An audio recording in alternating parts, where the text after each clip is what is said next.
I see a lot of my favorite people coming into the Zoom room. We have a beautiful show.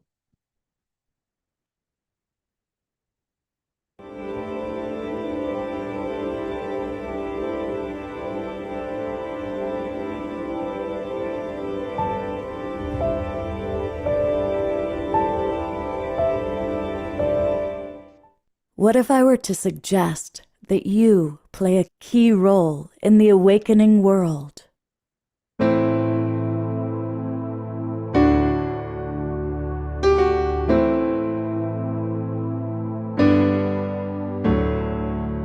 And that you are watching this because you have heard the call.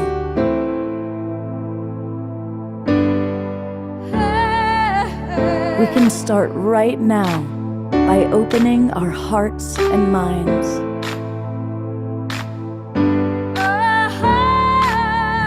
Welcome to the awakening world.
Good evening, everybody. Welcome to the Love, welcome to Love Coach Scott, welcoming you to the awakening world. And we've got a really beautiful show. You know, February, every month now, or every February, we celebrate love, not just on Valentine's Day, but let's really make the whole month all about love. And we kicked it off last Saturday night with a beautiful show with Piper Dellums and her Dreamers. And tonight I've invited 4 very special friends of mine, people that I have a lot of respect for, to come on in and share their wisdom with us. Now, we've all heard of IQ, mental intelligence, and then probably about 10 years ago, we started hearing about EQ, emotional intelligence. Well, tonight, probably for the first time for all of us, we're going to hear about LQ, love intelligence. And my dear friend Joy Nordenstrand, who is brilliant, has this wonderful understanding of LQ, love intelligence. So we're going to learn all about that tonight. So welcome to the Awakening World, Joy. It's good to have you with us. Oh, Scott, it is so wonderful to be a part of anything you're doing because you always make people lighten up when you walk in and you connect with people. So I'm so privileged. Thank you. Thank you. Joy and I are longtime friends. We've known each other for quite a while, and she's also one of these people always doing amazing things. We have brought back another one of our favorite people. She's been on the show many, many times. E.R. Elaine and her cat are with us. That's okay. We love our animal friends. My dog is right here by my side. And of course, E.R. does amazing family constellation work. She's a brilliant coach. And we're going to be hearing all about her and some of her wisdom about love. So welcome back, E.R. Hi, everyone. I think the energy is it's such a high energy over here. It's so wonderful to be here. You know, cats love high energy. So Kitty Boy is part of the show over here today. It's such an honor to be here again, Scott. Thank you. Well, we hope that you will channel your cat for us. You know, that we'll hear what the cat has to say, okay? Okay, deal. I also want to introduce people to a friend of mine. This is Corey Hunter. And Corey is a brilliant love coach, relationship coach, coming to us from Nicaragua right now. And welcome to the Awakening World, Corey. Thanks, Scott. It's great to finally be here. I've heard such great things about your program.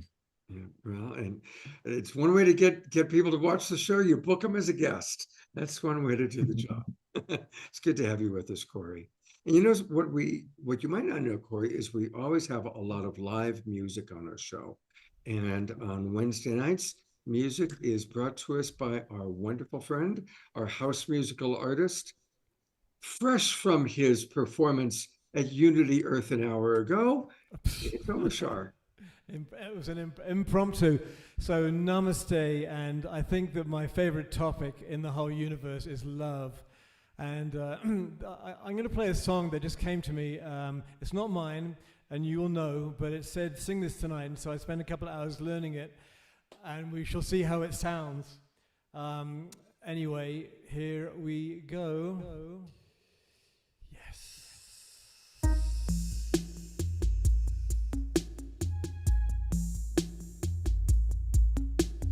Inside of me, if I may spread my wings and fly away, I believe I can soar. And see me running through that open door. I believe I can fly. I believe I can fly. I believe I can fly. Whoa, I believe I can fly.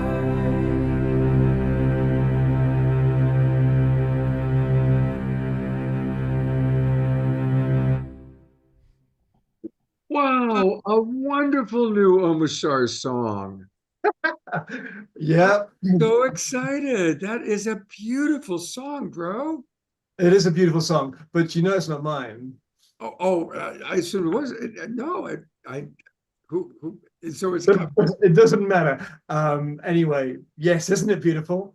It is Uh, gorgeous. It came to me today, and for some reason it just said do it. And so it takes me about 2 hours to listen to the song, to transcribe it, to make it into Omashar chords, and then write out the lyrics and put it in so within 2.5 hours that came out. And so I really love it. It's just such an uplifting song. Oh my God, it is one of the most wonderful. I mean, all your songs are wonderful, but I really love that one. It's a great one to get the show started.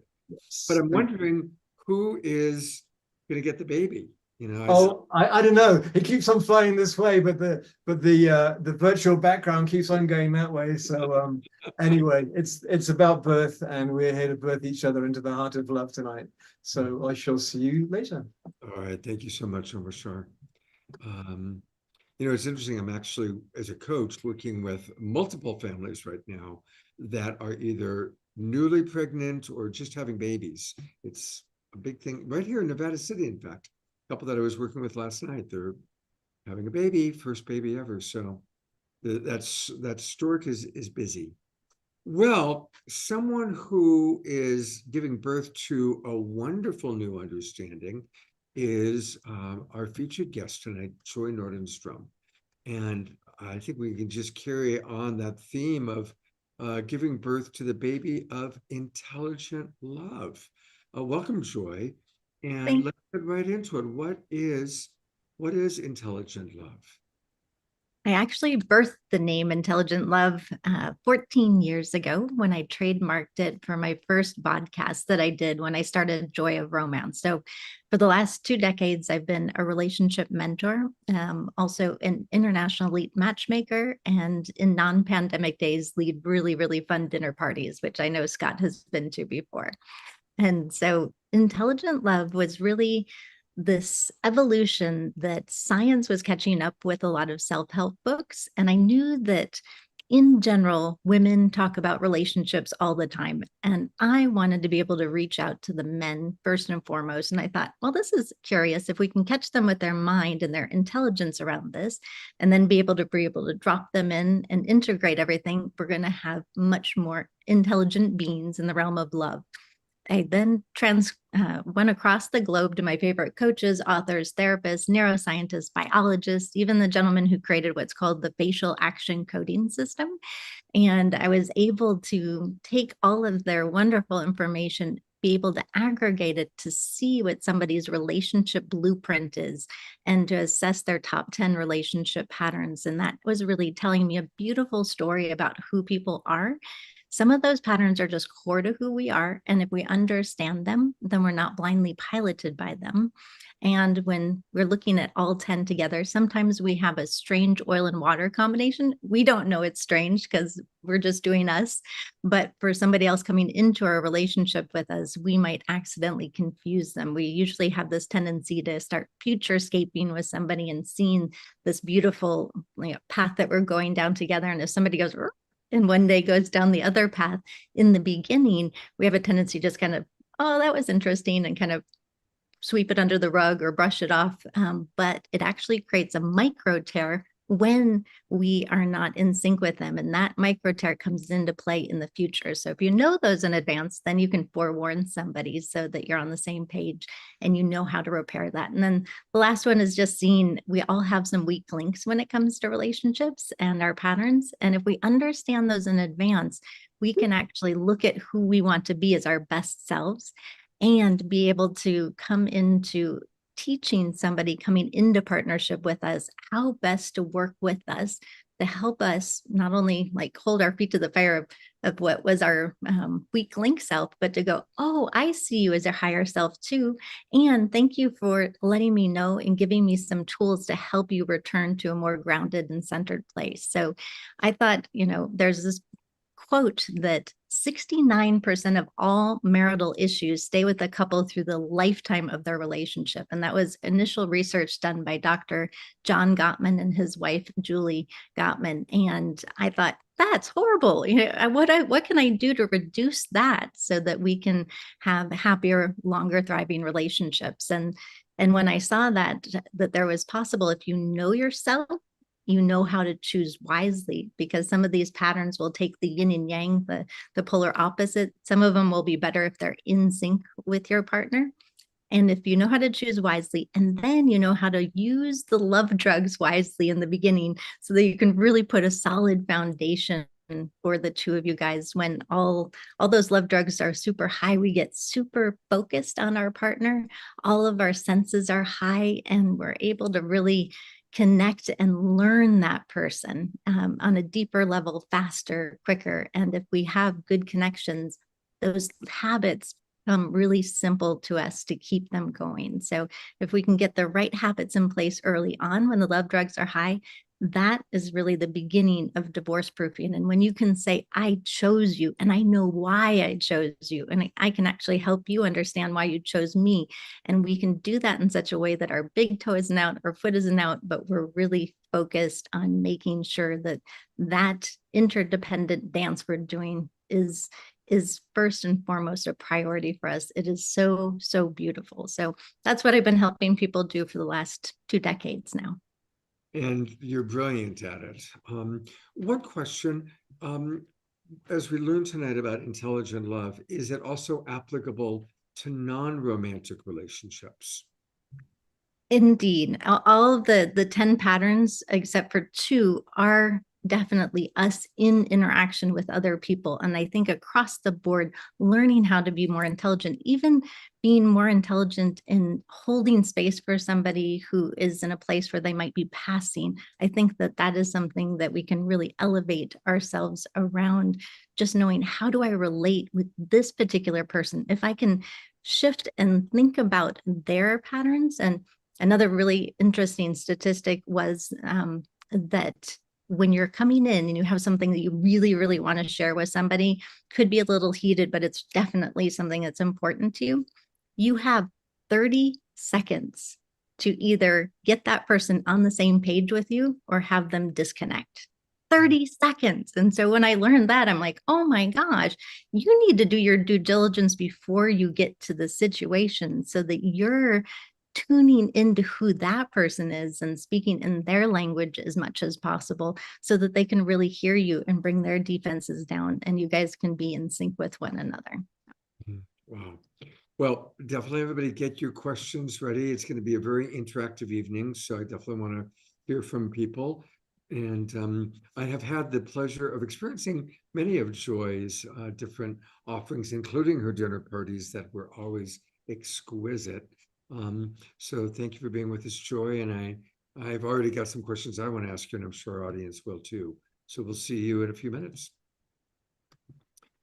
Our next guest is Yara Lane. She's an entrepreneur originally from Brazil, and she's a certified family constellation and ancestral healing facilitator and a brilliant life coach. She's a Reiki master, a sound healing practitioner. She's a woman of many, many talents. So welcome back, Yara. And what what are you wanting to share with us tonight? What's most alive for you in your wonderful menu of talents and offerings? Thank you so much, Scott. And Kitty really wants to be part of this. This show is hilarious. Look at that. That's very unusual. That's Kitty Boy, everyone. I believe when we're talking about love, it's so interesting. I was saying the viewpoint of family constellations, because sometimes we have these repetitive patterns in love, and especially romantic relationship love. And you see those patterns that keep happening in your relationships, in your romantic relationships, and you do your best. You hire Scott, you hire Joyce, and I'm on the right path. I'll get this resolved, and then it keeps repeating. And it's like, what am I doing wrong? I'm looking for the right help. I'm doing everything, and it keeps repeating my life. What's going on? And that's when family constellation enters, and is so beautiful, because family constellation shows that we have repetitive patterns that come from our family lineage through epigenetics. So sometimes not even like your issue. Sometimes you're carrying something from your great great great grandmother that had an unhappy marriage, and in order to honor, in a subconscious level, you're honoring this great great great grandmother that had an unhappy marriage. You decide that you're gonna have one as well. And family constellations show this so well, but if you don't know that is happening with you, sometimes where the pattern is coming from, you can keep doing whatever you want to do. You keep doing like different types of therapies and still not having the desired results, because the issue is in your family lineage.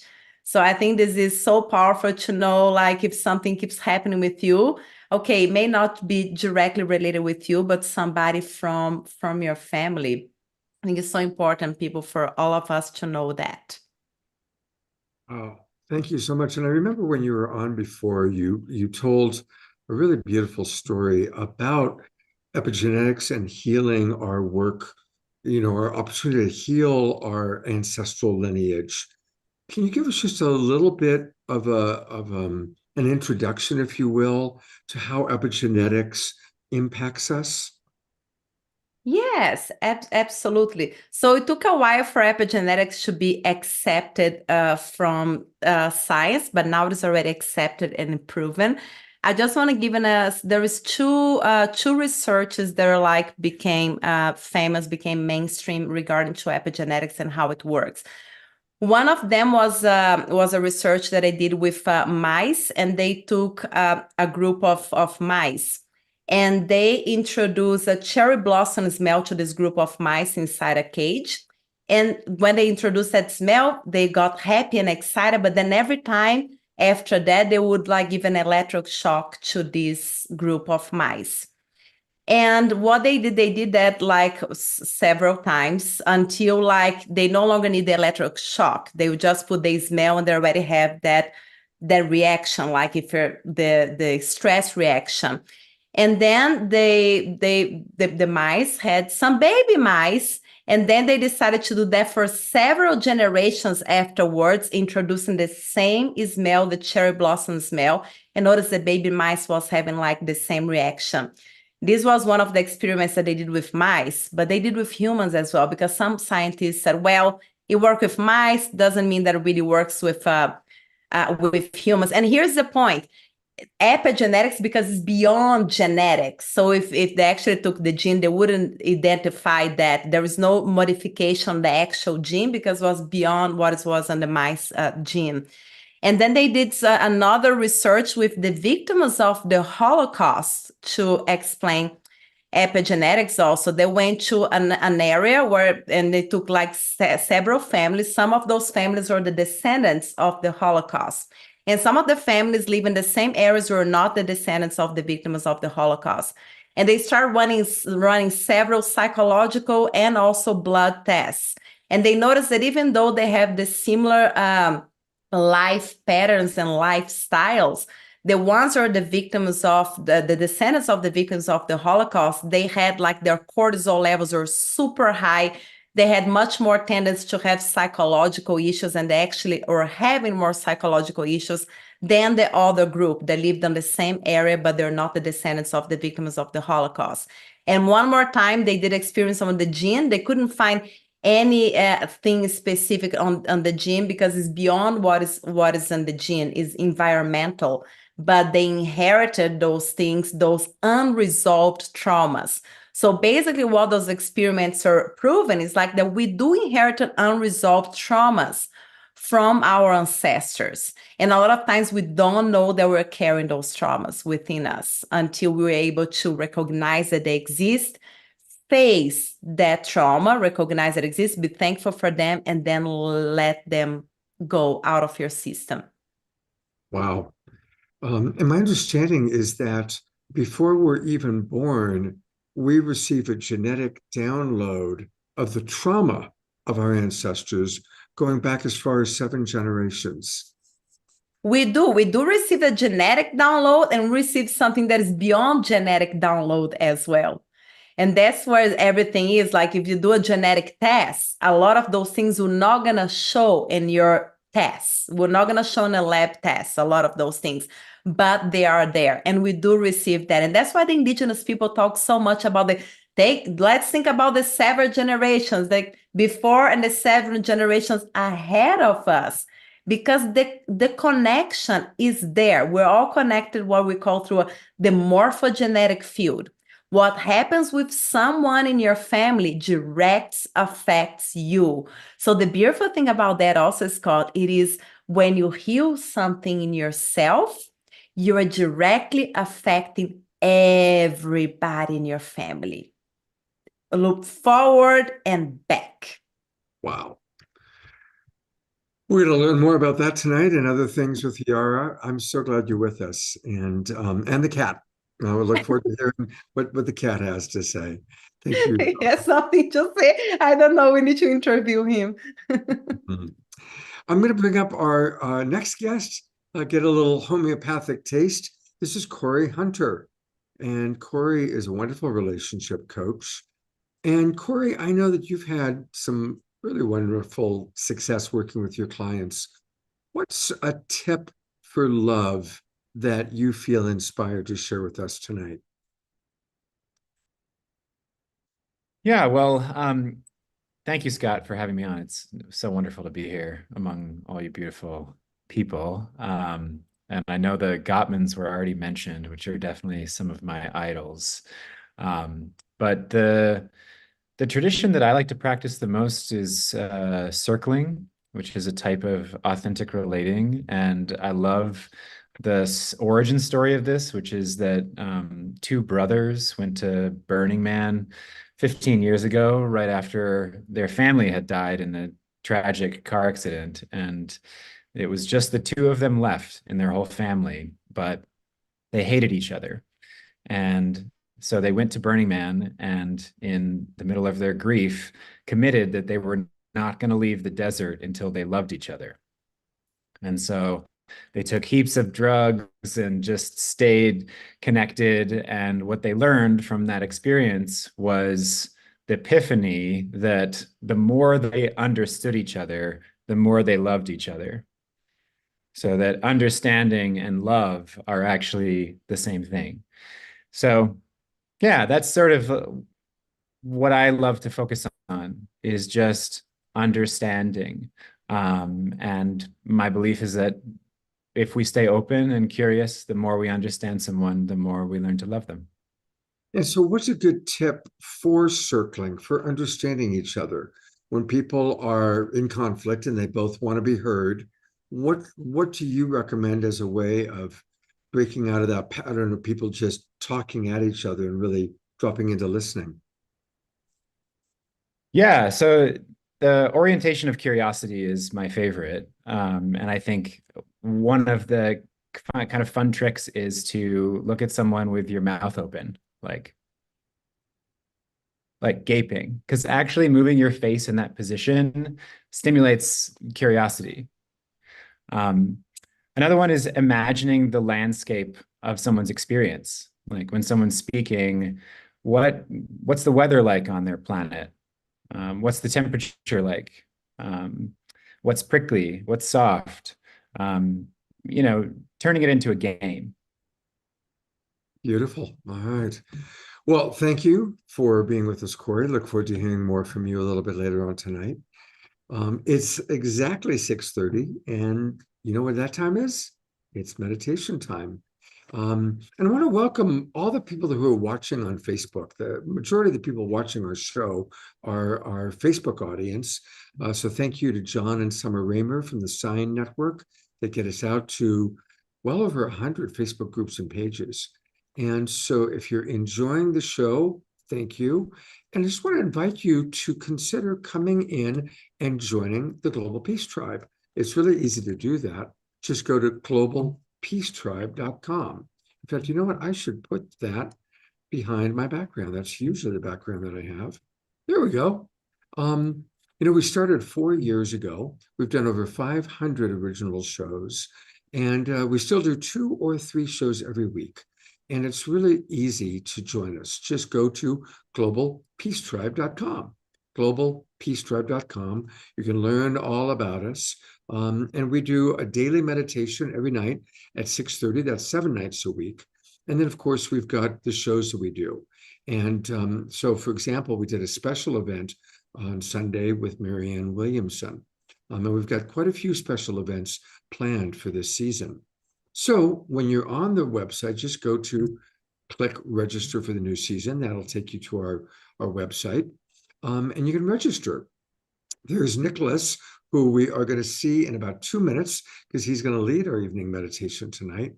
There's the event that we just did on Saturday night. And then here's examples of some of our previous shows: Overcoming Adversity, Finding a Living in Our Dharma. We do a lot of work about our galactic family and what's happening in the UFO UAP world. We do shows on climate change. We do shows on relationship.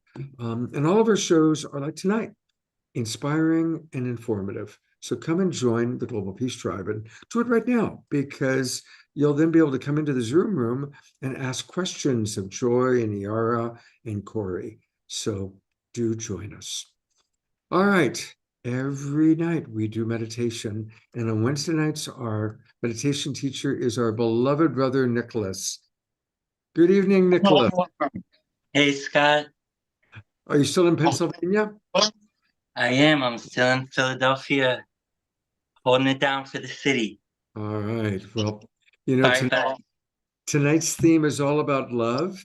And I'm wondering if you could lead us in a meditation that'll help us to maybe open our hearts and drop into whatever form of love you want to feel inspired to take it into. Yes, it'd be my honor by God's grace. And always so grateful to be on this show with such inspiring people. And just thank you for this work that you're doing, Scott. I usually like to hit bed right around 9 o'clock and rise up early to do the yoga. And I love to stay up late, break the bedtime to be here. Thank you very much, Nicholas. And to bring it into the heart, into the meditation, and always love to weave in what seems to be alive in the sharing of this evening's experience. And epigenetics and relationships were brought up in working it out, understanding. I was inspired to share a meditation. It's called Meditation for Change. And as we know, change is the one constant. And in all the experience, relations, epigenetics, every category of life, the capacity to meditate and to know thyself is a precious gift. It is the bee's knees. It's the golden nugget. And so let's begin. Let's begin to go within. Just take a moment in your own way. Just come into your body a bit more, into your space. Take a few deep breaths. Let's just soften and relax. And let's rub the palms together a bit. Take a deep breath in and a sigh out. Palms are steady in prayer mudra at the heart.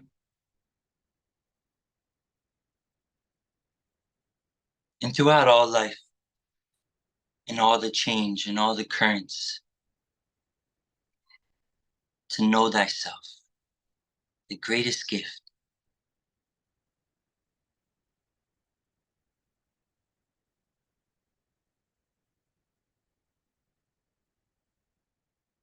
So, we'll begin this meditation by bringing the thumbs together to touch right in front of the heart.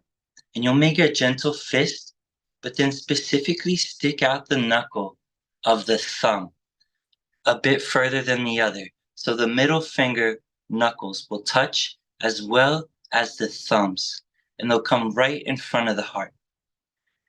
And in yoga, it's the idea of using the body as a technology or an instrument. So the thumbs represent the aspect of the mind, of the ego, the stubborn parts of us that don't want to change, that hold on.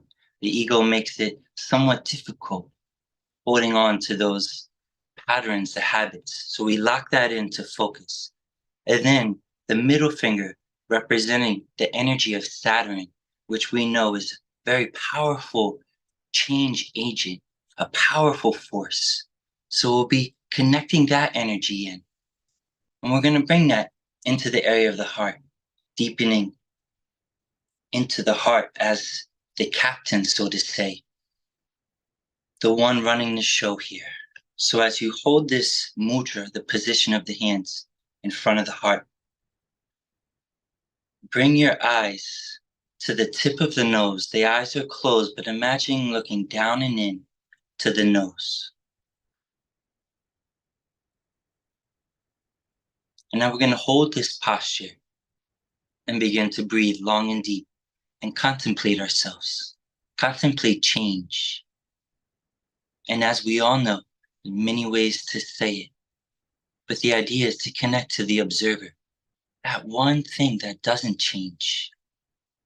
As the screen of life continues to shift from scene to scene, may we remember and tune into that, which is always witnessing, always observing. It's always there.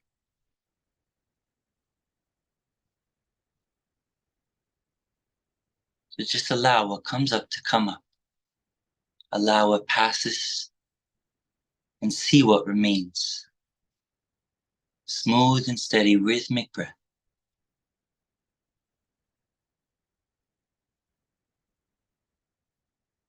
Soften the shoulders, open in the heart.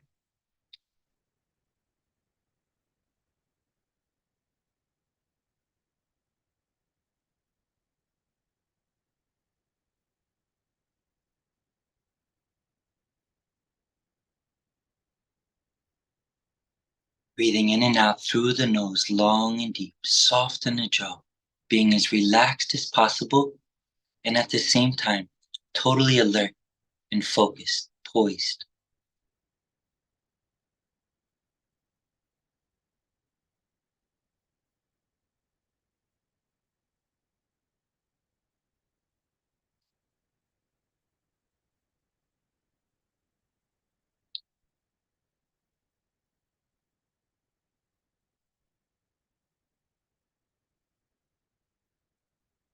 We'll continue like so and take it a bit deeper. Now, in the transition of the breath from the inhale to exhale and vice versa, allow a brief pause, a brief moment of stillness before you transition to the inhale or exhale. And rest your awareness in that pause. Feel that space and begin again. Keeping the eyes focused down and into the nose.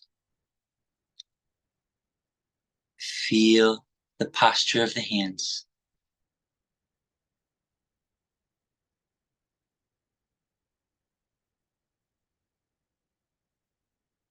creating an internal effect by holding, focus, directing our energy in a very specific way.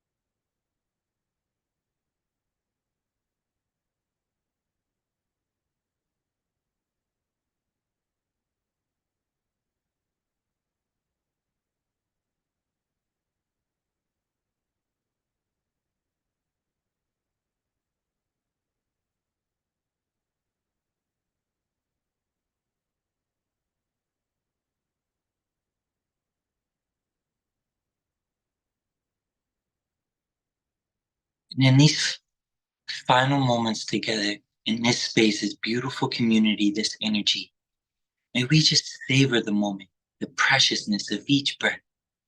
May we have just a moment of deep stillness, just feeling relaxed in the heart, receptive, connected, in the seat of the observer.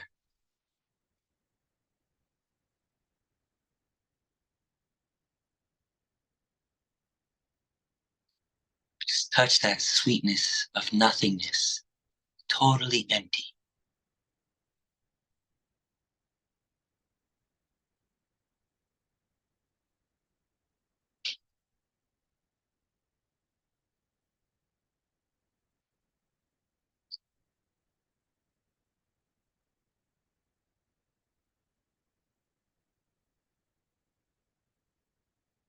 And to complete together, a full breath in through the nose. Deep, deep, deep inhale and sit tall. Lift the spine, lift the chest, shoulders back. And through the nose, exhale and relax everything down. Relax the posture, loosen up.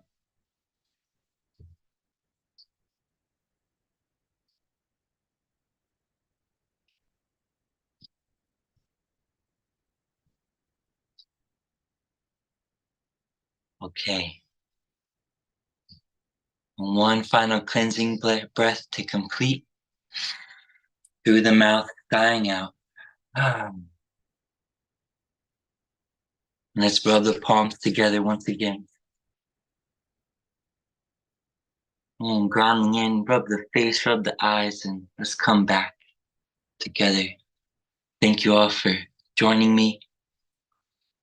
You may take that practice with you. It's a very powerful practice. And just always remember the power of presence and that practice of coming back, touching that stillness, and beginning again. Thank you all. Thank you, Nicholas. You just bring so much integrity to what you do, and it's clear that as the yogini that you are, that you're really living this life. It's beautiful to watch. It's always beautiful to have you with us. Thank you. Thank you. Thank you for seeing me. It's the one thing that I know in this world. Do my practice and I'll be taken care of from there. You know, there's a beautiful simplicity to that. I mean, think about what he just said, everybody. It's the one thing he knows. So he's not off on a whole lot of tangents, and he's not full of himself thinking but the one thing he knows is the practice, to do the practice, to do the practice. Thank you. Yes, you got it. Thank you, Nicholas. Hope to see you next week. Take care. Yes. Okay, much love. Well, we're going to get to some of your questions and some of my questions for our guests. So if you have any questions about love, family constellations, anything that we're talking about tonight, please pop them in the chat box. But I actually want to answer a question that has been coming to me. People are asking about where's the recording of the event that we did with Marianne Williamson on Sunday night.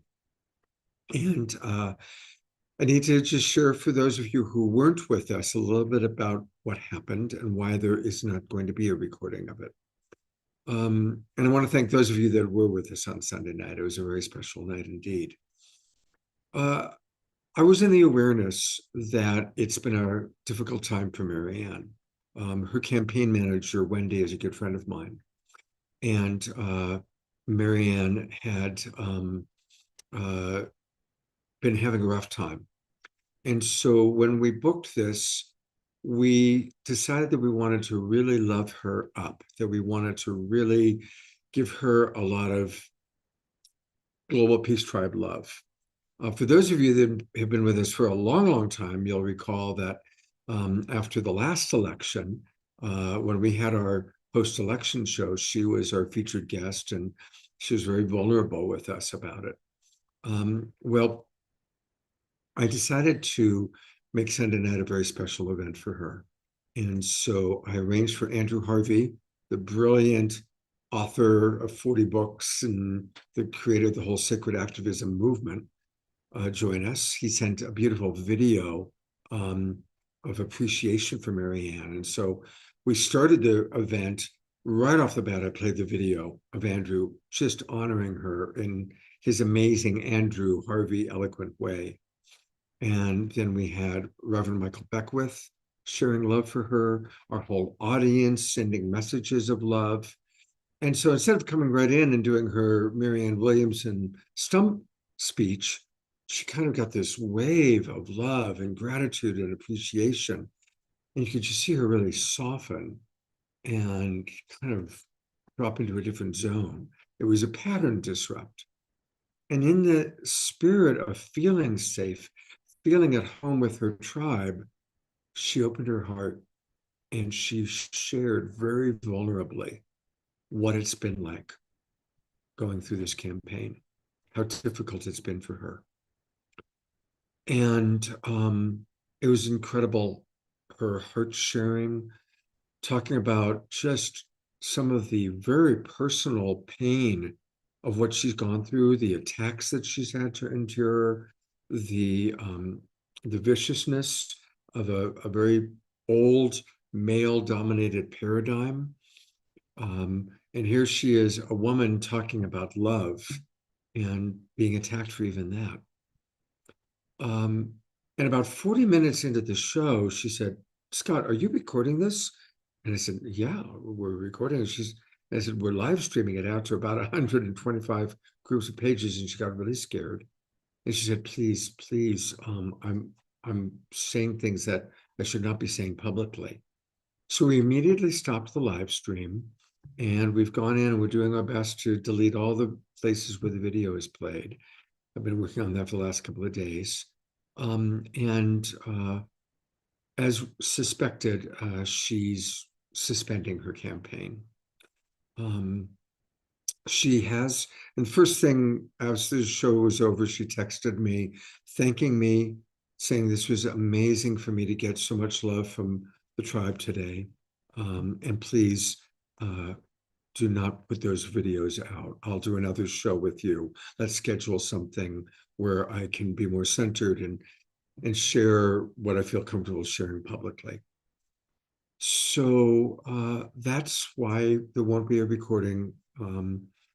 I've saved it. Maybe she'll feel comfortable with us editing it, or more likely we're just going to do another event with her. But I would like for all of you to keep Marianne in your prayers. We did a lot of prayer for her. I think for those of you who were with us, you might have seen the difference when she first came on. The way she looked at the beginning and the way she looked at the end was incredible. And when we did our final prayer for her at the end, and she really received it, you could see her really receiving it. It was palpable. Any of you that were there, if you want to comment on that in the chat box, I see GR just wrote, it was healing for her. Yes, it really was. And this is what we do. We are the Global Peace Tribe, and we are, holding peace for the planet, but we create peace by supporting each other. And so your prayers for Marianne, because she really entered the belly of the beast. And we all have our own dharma. We all have our own job to do. And I love my job. Being host of this show, being a love coach is a great job. I'm grateful for that. And boy, I'm sure glad I don't have to do the job that Marianne took on. She took on a really hard, difficult job. So let's keep her in our prayers. Let's keep her in our thoughts, and let's support her as best as we possibly can. And I am going to bring up a QR code because even though she is suspending her campaign, she's in debt, and I would really like to encourage people to support her. So this is a QR code, and if you take your trusty camera, your cell phone, which we all have, and you turn it to the camera option, which we all have, and you put it right up there. There it is. Then you click, and that'll take you to her donation page where you can donate to her. And if you feel so inspired, even if you only donate $5, just what happens is she sees the number of people that are donating. And I think if she sees the people who are still donating to her, even after choosing to suspend her campaign, I think that'll mean a lot to her. So, and she can use the green energy as well as the love of her community. So, thank you, everybody, for those of you who were there, for all of you for your care and your appreciation. Thank you. Give her some love, give her some prayers, and give her some green energy. And I'll just wait for another moment so all of you can do that. Reading some of the comments coming into the chat box. Ayada writes, yes, Scott, the difference was vivid. Marianne looked so worn out when she first came on. And by the end, she was like happy, smiling, and we could tell that she felt loved and nurtured. Kindest blessings to Marianne. Thank you, Ayada. I love what DR wrote. Let's go for 2028. And thank you, Tiara, for donating to her. DR writes, bless her courageous spirit. Susan Woolrich was there, and she says, yes, it was wonderful to see Marianne soften and open to our love. Connie writes, Andrew was there and said that she was radiant at the end. DR writes, she came into the love of our Zoom room. Yes, she did. All right. Thank you, everybody, for that. All right. Here is my first question for each of our guests. It's going to be the same question for each of you. What's one tool, one tip, one practice to create greater love in relationship? It can be a tool for self-love. It can be a tool for any relationship, any tool that you want to share.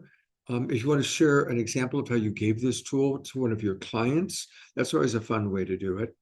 But I'd love for each of you to share one of your favorite tools.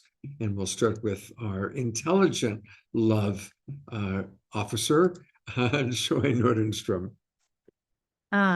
Well, I'm going to go keep on the science tip. And there is a gentleman named Stephen Porges. He actually was the first person to figure out that we had heart rate variability. Can you imagine that we didn't know that before he came along? I think it was in the early 70s and discovered that. And he has one of his latest explanations in science is that we have our vagus nerve is our greatest. It's called the wandering nerve. It's our longest cranial nerve. And when we get triggered by something, it's like you're getting a poke on that vagus nerve, and you could have a bunch of things happening, and you're going to be feeling agitated. When you get poked, you go into fight, flight, and disassociate, or something called fawn, which is a new one, fairly new. When somebody is overly yesing and being a super pleaser because they want everything to be happy, and they will say yes to things that they don't really mean, and then they'll go and think about it in the future going, oh man, my partner, they should have known that I didn't really want to do that, and they kind of pushed me to do that, and they have a whole inner dialogue. That's a fawn effect. So when we have our vagus nerve tripped, I think it's it's one of the most powerful things that we can do is to recognize in that moment that we need what he calls the power of the pause. And I actually teach a course with a celebrity dog trainer, and he always goes, the pause. Remember, it's the power of the pause. And you can go in that moment and go, wow. Is one of his favorite explanations of this was that a woman was home with her kids. The kids had the day off of school. They were doing construction out in front of her yard, and they had jackhammers going. And then there was some other construction, and there was just noise and chaos everywhere. And she was working on a big project, and her husband came in from work, and he's all happy and excited to see her. And he comes in, and she's going to dive in and tell him something. And he can tell in her face that she's really stressed out. And so he starts turning away from her, and she just explodes because, like, how dare you? I'm also stressed in this. And it was that moment of him turning away that it could have erupted. And he said, instead, if she could catch herself at that moment by any chance and do a deep breath and go, huh, that was interesting. I had this sensation when you started to turn away when I really needed your attention, that I had this angst that happened. And could you help me understand where that might have been coming from? And you just go, just like the meditation that we just did, is to sink into that moment, to realize that we're human beings, human animals, and we're very sensorial of what's happening with us. And that when we get hijacked like that, it's our blood is really going into the reptilian part of our brain. It's not fully allowing us to be integrated with our heart and our spirit and our whole being. So just understanding, having that compassion, and kind of being playful with it. Like, I kind of had this desire to, like, give you a big spanking when you turn around like that. So you can just know that you can break your own patterns by taking that deep breath and the power of the pause. And sometimes it would be good if you had agreed with your partner that they could remind you of the power of the pause, and that was appropriate in those situations. And then you'll have a pattern interrupt with them that works wonders. Beautiful. The power of the pause. And again, my understanding is when our reptile brain gets triggered, there's actually four. There's fight, flight, which, as you said, is disassociation, freeze, and fawn. You can, like, yep, you're right. Yeah. Well, the freeze one comes up because I work a lot. I was just working with a couple on that today. Often comes up when we are in shame. When we go into guilt or shame, we trigger our own freeze reaction, which is kind of like deer in the headlights, and we kind of go into paralysis. And it's common with well-meaning people, because well-meaning people tend to feel guilty because they care, and then they feel bad about not meeting their own need for care, and that leads to the freeze reaction, which then leads to paralysis. And I was just working with somebody on that today, so it was in my consciousness to share that. Thank you for that. Yeah, absolutely. Thank you, Joy. And we'll be back with Joy in a little while. Yara, which tool and practice do you want to share? First, thank you, Joy, and thank you, Nicholas. I love those tips that we can use in our daily basis. Thank you. Scott, I would like to share a tool from Family Constellation. And it's related with our mothers, because, the mother is the one that gave us life, right? The mother is the portal that we have to be here on earth. And is the mother also most likely the biological mother for most of us, not for everybody, but usually she's the one that keeps us alive as well as a baby, because if nobody takes care of us as a baby, we'll die. So she breastfeeds us. Most mothers are able to breastfeed, and some cannot, unfortunately, usually not because they don't want, because they cannot. So the mother being the portal in our lives, and the one that give us life and give us the milk, and this is life as well. And when we cannot honor our mothers deep in our heart, we tend to have a lot of relationship issues in our lives. So honor our mother deep in our hearts is like super important systemic in the systemic view. And most people have issues with their mothers one way or another. When you go deeper, you see that there is something that is off. Perhaps it's like you didn't agree with some of the actions of your mother, or the way the relationship that she had with your father, or because you believe you didn't have enough love from her. So there are so many things because we come from this woman, so it's normal to have those things going on. So a tool that I always teach in every family systemic constellation workshop, every retreat that I do, it is to, and you don't even need to do this with your mother actually in front of you. And if it's okay if your mother already passed away, but it is to take a time to close your eyes. And you can do this right now just for 1 minute, to close your eyes and imagine your mother in front of you, your biological mother. And if you never met your biological mother, just connect with the energy of that woman that gave you birth. That is your portal. And even if your relationship was the most horrible one with your mother, just try to find one little special moment that you had with this woman that is your mom. Find in your memory bank. And if you adopted and you never met your biological mother, you can just go back to the moment of the birth, for instance.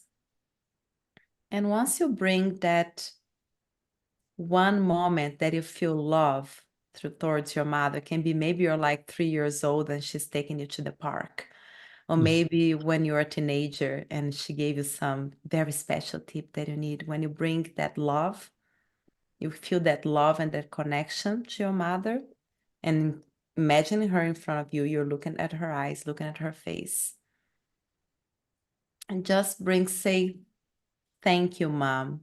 Thank you, mother. Thank you for giving me life. Thank you for the life you gave to me. I'm grateful for that. And just feeling that gratitude to this woman in your heart. Bringing in that deep gratitude. And if you want to be grateful for anything else, just express this gratitude to this woman. Imagine your mother still in front of you.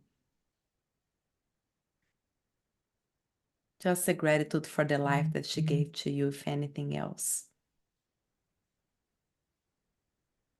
And this is very important, because bringing that acceptance of the mother in our lives, open ourselves also to be open to other relationships, to be open to love others.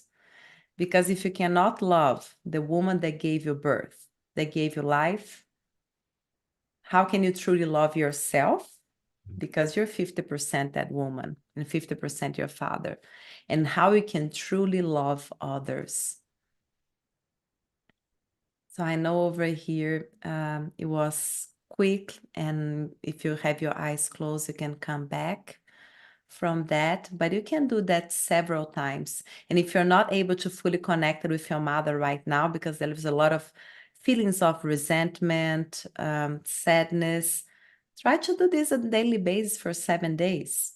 Just take 5 minutes of your day until you feel that gratitude, and it's a real gratitude in your heart, and appreciation for that woman that gave you life. Mhm. That's beautiful. I would love for people to put in the chat box any comments of how they just experienced that. I was fortunate. I had a wonderful mother. Mm. And so just taking that and remembering, I was a big theater guy. And so she was always in the front row center for my plays, or my shows. So I'm remembering mom being front row center. And I hope everybody else had some really lovely memories. Thank you for that. That was beautiful. Thank you. Thank you, Scott. Mhm. Corey, I'm eager to hear what tool or practice you want to share with us. Yeah, thanks, Scott. Well, I'll start with one that I think we're all familiar with, and then 3 that maybe are new for folks. So the my favorite tool ever is repeating back what someone has said to you and asking if you understood them correctly.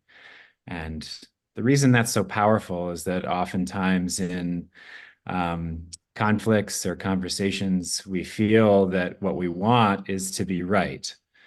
But what we actually want is to be heard and to be understood. And so when we're speaking with someone and they're sharing how they're feeling, waiting for them to finish and then repeating back what they said and asking if you got it right is actually a position of curiosity. And in circling, that's the position that we try to take all the time, is just staying curious and in awe and in wonder of someone else's special and unique experience. So 3 little tools to add on to that is that in circling, we also add in some hand signals. And the reason for that is that oftentimes in a conflict or in a verbal conversation, when you speak to the person, you're interrupting whatever they're trying to communicate. But if you add some hand signals, they can see your engagement and your interest, and also your invitation to go deeper into what they're saying. So my favorite one is called the mirror. And that is where you hold your palm up to your face and show the other person as they're speaking. And it's an invitation to them to tell themselves what they're telling you. Oftentimes in conflicts or conversations, we might start projecting or blaming or theorizing. And the mirror is an invitation to see if what we're saying to someone else is actually something that we're meaning to say to ourselves. A second tool is this hand signal, which is, can you bring it into the present moment for me? So oftentimes in conflicts, we can go into storytelling or theories, and those are thoughts. Those are not feelings. And in relationships, we're trying to drop from the mind into the heart. And what is always true is how you're feeling in this present moment. I'm feeling angry. I'm feeling frustrated. I'm feeling annoyed that you're asking me these questions. So this signal is an invitation, if someone is too much in the mind, to ask them if they'd be interested in dropping a little deeper into their heart. And then the last hand signal is this, which means I agree. That in conversations, oftentimes we get excited when the other person is saying something we agree with, or we want to please them and say, yeah, that's the thing. But again, that's one, it's information that we already know. And 2, it's interrupting the flow of the communication. So just doing a hand signal, I agree, I resonate with that, can sort of help the flow of the communication keep going. So those are a few tools. Thanks, Scott. Those are wonderful tools. Thank you very much. It's beautiful to hear it expressed, because of course I was trained by Marshall Rosenberg, who teaches essentially the same thing, and it's just lovely to hear you sharing that wisdom about leaving the thoughts and really dropping into feelings, because that is such an important step. So, thank you very much, Corey. I'm going to read just a few of the comments coming in from our chat box. Corey, a couple people right away said they really appreciated what you just shared. Trina Joy writes, thank you for sharing these tools, and especially those hand signals. Really appreciate them, especially more so on the day of National Sign Day. Trina always lets us know what today is. And I guess today is National Sign Day. So that's a good little synchronicity. Thank you, Dorina Joy. Susan Bloomquist is appreciating using that for the twinkle. Absolutely. George, appreciating using both hands. And earlier, some of you had talked about your mother and being able to remember your mother. So that was really that was very touching for many people, Yara. Thank you for doing that. All right, I'm going to ask an individual question for each of you. So bringing Joy back up again. Hello, Joy. So how do people connect with you to learn more about intelligent love? Do you teach workshops? Do you do one-on-one coaching? Tell us a little bit more about how they can become more intelligent in their practices of love. Thank you, Scott. I'm excited to say that my podcast is going to be coming back in this new year. I've started recording. I'm waiting until I can aggregate 10 interviews. What I'm going to have 3 different channels that I'm speaking on in that. One is that I'm interviewing couples who are really doing that dance of interdependence wonderfully well, and then looking at their love story and pulling out some of the uniqueness of their patterns so that other people hopefully will have more hope and role models in the way of love. Because for the last 18 plus years, when I ask my clients, can you please share with me a couple or as many couples as you can think of who are really doing the dance of love well, that they're thriving in relationship, not that they're perfect, but there's something in that love that you see that you might want to emulate or just appreciate and honor. Unfortunately, most people can say one couple, probably a little less than half can say, can I give you a fictitious couple that I've seen or heard or read about or witnessed in a movie or a show? And I've just felt so sad that people didn't have a lot of good role models. So this is my exuberant way of being able to share with people that there are really successful, loving relationships happening and to hear more of their stories. And then I'm also going to be interviewing people who are my colleagues in the realm of love, sex, and food, and just have a delightful conversation. And then sometimes I'm going to be going direct to camera. So look for that. You can also sign up on the Joy Nordenstrom's Intelligent Love YouTube page so that you can be notified when those start up again. There's a couple of my old ones there, and so you can see where I was before. It was called Intelligent Love 411 for men. And I think a lot of people don't even know what 411 means anymore, but that was the information. And so it was really directed toward men. Now it's for everybody just wanting to be more alive and intelligent in their relationships. And every other Tuesday from 7 Pacific time until about 8:30, sometimes it even goes to 10:30 or so, I do an open office hours. And so you can message me at my email, joy@joyofromance.com. And I'd be happy to put you on that list. Just say Intelligent Love List in the subject line, and I'll put your name so that you can get the Zoom link for that. And I've been doing that for the last 2.5 years. And if you're on the list, you can actually get all the recordings that are on a private site for that. And eventually that's going to go into the Intelligent Love Mastery community, which is going to be launching this year. And I have been working one-on-one and one-on-two with individuals. When I work one-on-one, it's called the Book of Me as a Partner Journey. And I love what Inar is doing. That part of what I touch on is in this lifetime, but I love that you're going way back. So I definitely see how our work can, the people that we're working with can benefit from both. I go back until when you're in utero, and I help people do some clearing that could be happening. And I call it the residual yuckies that you might have. And we bring in kinesiology and we figure out which of these residual yuckies are affecting our ability to bring in our most perfect partner and to co-create a loving, thriving relationship.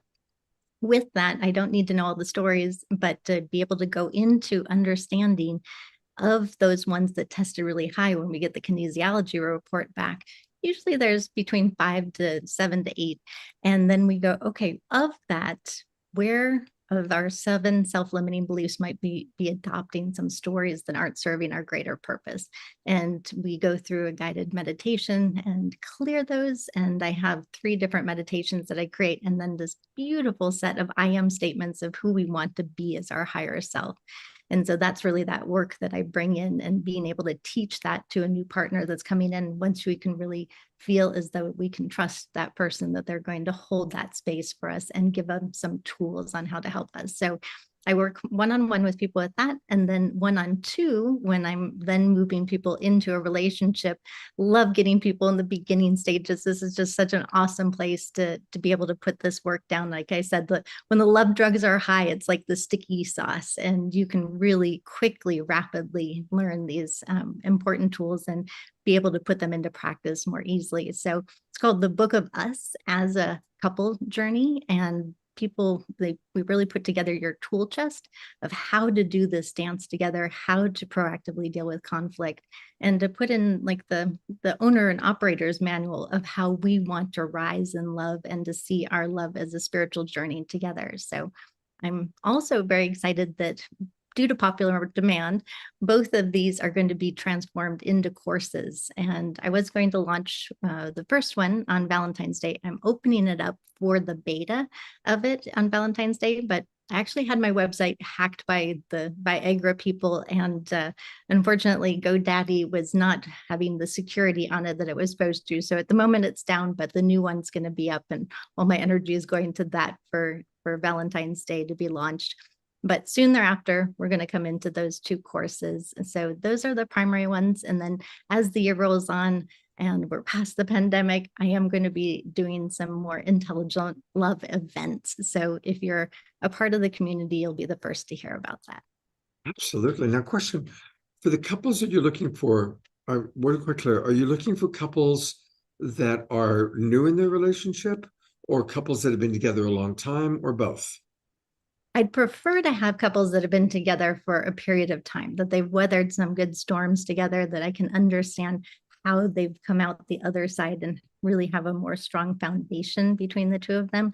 And they've been able to really see these patterns come into play, so that I can, like you're doing, Scott, I love that you're asking all of us to give actionable protocol. There's one of my favorite podcasters is Andrew Huberman of the Huberman Lab podcast. And he always goes, actionable protocol is what I'm going to give you by the end of this, low cost or no cost. And I'm like, that's what I want to do. I want to give people actionable protocol and just a test. And if you can understand, there's no one size fits all when it comes to relationship, but if you can see how you might be like a particular couple, you can look at them and go, oh, let's try that on for size and see how that works in our relationship. So really inspiring people. Well, there's a couple, I'm going to bring her on right now, Connie and Andrew, that I want to introduce you to. Okay. Connie and Andrew have been together for 20 years. And after a 20-year courtship, they finally got married last year. They're filmmakers, they're visionaries. They teach an amazing course on the dance of souls. So Joy, meet Connie, Connie, meet Joy. Hi. Hi, Joy. Andrew's here, but he's not here right this minute. Okay. So he'll be back shortly. But wonderful to be here with you, and your work sounds really fascinating. And yeah, so what's up? You want to do some work with us somehow? I would love to be able to meet with you and then hopefully be able to share your love story with others. If you would be interested in that, I can have Scott connect us. Yeah, I'll That connect would you guys. be delightful. Thank you so much for that. That's exciting. What a gift. Beautiful. I'll connect you guys, but I just wanted to have you see each other briefly, and there you have it. Stick around. We're going to hear a little bit more from Joy later on, and thank you, Joy. All right, we are going to come back one more time to our wonderful Iara. And hello, Iara. Hi, Scott. I'm excited to start following Joy's work. It sounds amazing. I love it. Everything, like I said, everything she does with such class and so much fun. So yeah, it's going to be interesting. Beautiful. Thank you, Joy. So Iara, we actually got a question a while back about our epigenetics. And the question is, how do we become conscious of ancestral patterns that may be showing up for us unconsciously, like It might even be alcoholism or low self-esteem or domestic violence. That wasn't in the question. I'm adding those as possibilities. So how do we become conscious of our epigenetic patterning and then learn how to work with it? Mhm. There are a few ways. I'll say the first one, if you know a little bit more about your family history, and I suggest that everybody to go a little deeper in your family history. A lot of times we don't even know who was like our great grandfather, or what was his job, or where he came from. So if you can know that, you know a little more about your family history, and you know there is a case, something similar to what you're going through right now. As you told, somebody was an alcoholic, and you see that pattern running in your family, is a little easier to identify, right? You said, okay, I see the alcoholism running through my paternal lineage. So I see that's the issue that is in a lineage. So you're able to identify that. Now, the other thing is to identify where did they start and why it started. And that's when family constellation can really help with a family constellation session to identify, because your family morphogenetic field through a family constellation session can show that. And it's not magic, it's not woo-woo, it just shows during the session through by accessing your family's morphogenetic field. So that's I would say the easiest way to identify. The other way to identify, let's say that you don't know much about your family history, but you notice you're a person that have been doing therapy for 20 or 30 years for the same issue. That's very common. Person has an issue, go to therapy for 20 and 30 years for the same issue, but it keeps happening and keeps happening. And they're doing everything that is in their power to do, and the things keep happening. So this is a big alert, is a red flag that it keeps happening, because most likely it's something that is in your family lineage. Now, one more time, if you don't know your family history, it may not be so easy to identify. You can start investigating your family history, or do a one-on-one or a group family constellation session to see if your morphogenetic field will show where it's coming from, where that unresolved trauma started and got passed to you. And then working on releasing that. First is like recognizing and honoring that ancestor. Once you know where it came from which ancestor you want to honor, and have gratitude for that as well, because things that come to our life, even though like we see them as bad things, they come to teach us a lesson also. So it's seeing that person, recognizing the pain that person, that ancestor went through, and being grateful for the lessons that you're able to learn through their pain that became your pain, and then releasing out of your system. I think those are the two easiest way to identify if you have a pattern that is ancestor pattern. Beautiful, thank you. I also know that you've got a really cool retreat that's going to be coming up soon. And I'm going to actually go to your website about it. What a combination. Sedona, Arizona, about the most magical place you can be. E.R. Elaine, E.R. Align, who is an incredible teacher. And I think we all want to awaken to our extraordinary life. So tell us about what's going to be happening on this retreat. Okay, so if you go down, can click over here, apply now. Over here, we'll go to the landing page of the retreat, Scott. Thank you. This retreat is I'm super excited about that, because the retreat is specific for women in their 40s. And what I noticed, because most of my clients are women, and I myself, I'm in my 40s right now, and whoever went through their 40s or is still in their 40s will relate with what I'm talking about, if you're a man or a woman. But especially in a woman's life, being in your 40s is like one of the most important decades in a woman's life. And it's such a transformational decade, because our bodies start changing, their hormonal change, the way that we think start changing, the way that we perceive life start changing. We really come to that mid-age point also to question ourselves, like, what do I want to do for the next 40 years of my life. Is this still the right relationship for me? Is this still the right profession? Oh, am I aligned with my purpose? It's a time of great assessment in a woman's life, in the middle of all the hormone changes and all the turmoil that happens in our bodies, mind, and soul as well. So this is a retreat specific for women in their 40s, but if you're still like if you just turned 50 is okay. If you're 39, it is okay. And it will be immersion, yeah, in Sedona between March 22nd and March 26th will be, I'll say it's immersion because we'll be all in the same, if you go a little down over there, Scott, we'll be all in the same home. They call the transformational home. And it show there on the page. We'll have a private chef like cooking organic, hormone balancing food for us. And we'll be like learning everything about being in your 40s and how you can make this the best decade of your life. And then when you turn your 50 and your 60s and your 70s, you keep going, you keep expanding up in a positive way. So it'll be like so many tools. Of course, we'll have family constellation, ancestral healing. This is a big thing.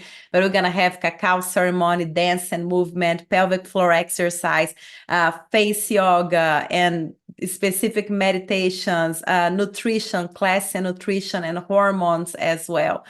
And it's just a joy to be able to share this with women, and it'll be just for 7 women this one, because that's how many rooms we have in the house, and we want it to be a very close container immersion, so the women that participate will come out like transformed and be able to move forward for the next 40 years of their lives. I'm feeling sad that I'm not a woman in her 40s right now. Yeah, but maybe next lifetime. It looks really doggone good. Gosh, can we just transform? It looks great. It looks absolutely beautiful. What a beautiful spot. What a well thought out itinerary. And seriously, obviously, a life transforming experience. So if any of our women watching, they can go and they can learn more by reaching you and contacting you on that website. Yes, the Life Change Breakthroughs website. You can find Life Change Breakthroughs all through my name, Yara Line, on YouTube as well. And let's get connected. I would love to get connected with the community. Beautiful. All right. Well, thank you, Yara. All right. Corey, you get a specific question actually from one of our regulars. Let me bring you up here. Let me go back and find it. Dorina Joy, coming from Ecuador, wanted to ask a question. She asks, the circling approach as described by the Circling Institute is our proprietary multi-stage transmission of a unique relational practice, a unique transformational modality. This communication system is a dynamic group process that is part art form, part skillful facilitation, and part relational yoga. It is also a unique modality that can be practiced one-on-one. Although it is based on complex ideas, participating in it can be easy and fun for people at all levels of experience. So that's her reading from the Circling website. Her specific question for you, Corey, is, can you expand more about it and give us examples? Yeah, great question. So circling fundamentally is very simple, which is to stay present for your direct experience and to be curious about someone else's direct experience. That's all that circling is. And so the practice of circling is just doing that over and over and over, and witnessing how easy it is for us to not be expressing our direct experience or to lack curiosity about someone else's. So a big fundamental of circling is slowing down communication. So like someone might say to you, honey, I'm hungry. And that actually could mean a lot of different things. It could mean I I miss you. It could mean I feel sick. It could mean are you stressed out because you haven't eaten? Um, there's sort of an infinite possibility of things that that could mean. And so in circling, instead of going quickly, oh yeah, no, I am hungry. Yeah, let's eat. Or, responding, we instead just circle. We circle around what someone said. And so, oh, why did you ask me if I was hungry? And then they might say, well, you looked sad. And then I might say, interesting. Why did you think I looked sad? And then they might say, well, your eyes were kind of drooping down. And then you might say, oh, I was thinking about my mother. And so suddenly we're just sort of like, we're like double clicking on a computer, deeper and deeper and deeper into the direct experience of the magic of what's happening between two people. And rather than favoring efficiency and trying to move through communication, we're actually trying to do the opposite, go slower and slower and slower. And through that practice, we start to understand each other more and more. I'm hearing a lot, Corey, that you're talking about the power of curiosity. And you've mentioned that a couple times today, and that is so important. A long time ago, I read a book, and it was interviews with couples who have been happily married for 40 years or more. And curiosity was the big theme that ran through it. They would say things like, after 40 years, I'm still fascinated by her. We never run out of things to talk about. We're curious. And the flip side of that as a coach, that's been really painful for me to watch, is when I'm working with a couple that are rigid, it's like, oh, that's Bob, he'll never change, And so I bring that up because it's like, hey, let's all be as curious about all of our relationships as we can be, and not fall into the trap of putting a friend, a lover, a partner, a roommate, a workmate into a prison that's the way they always are. Do you have any thoughts about that? Yeah, I think the more you label someone, the less that you see them. And I think that, part of the practice of circling is breaking down your assumptions. And a big part of that is also observing your assumptions and being honest about it and saying, I thought you looked angry. And then someone might reply, why was that?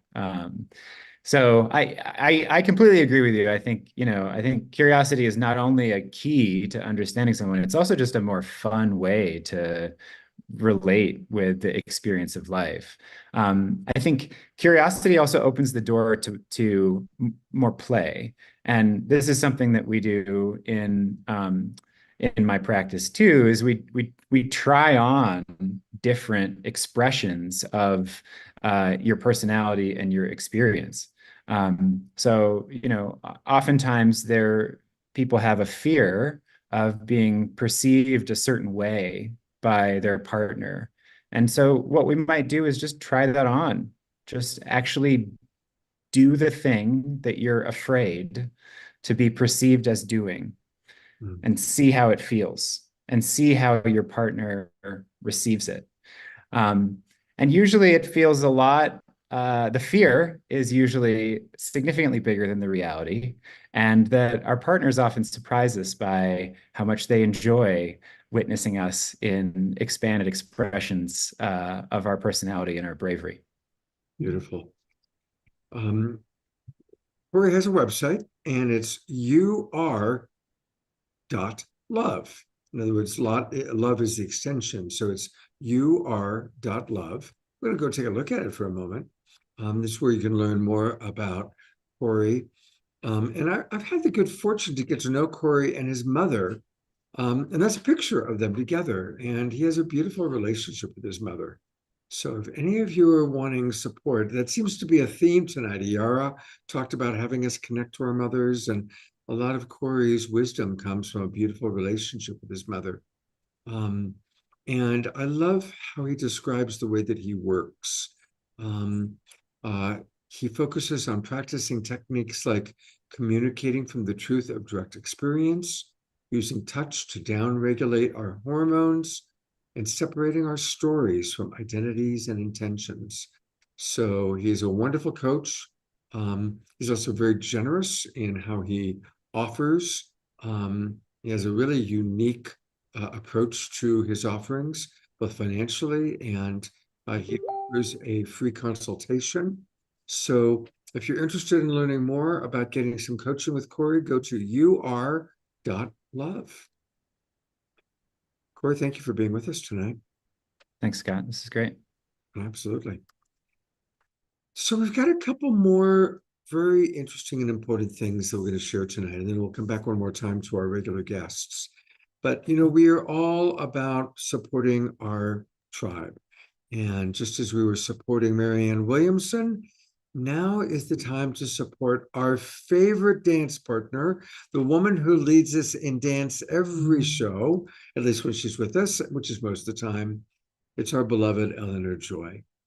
And celebrating her 1-year anniversary with Ian. Ian, we love you as well. So grateful. It was really cool because, we'd known Eleanor Joy for quite a while. And then all of a sudden, who's this guy dancing with her? And of course, you've now become a big part of the fabric of the show as well. Eleanor Joy, please unmute and share with us a little bit about your upcoming adventure and how we can support you.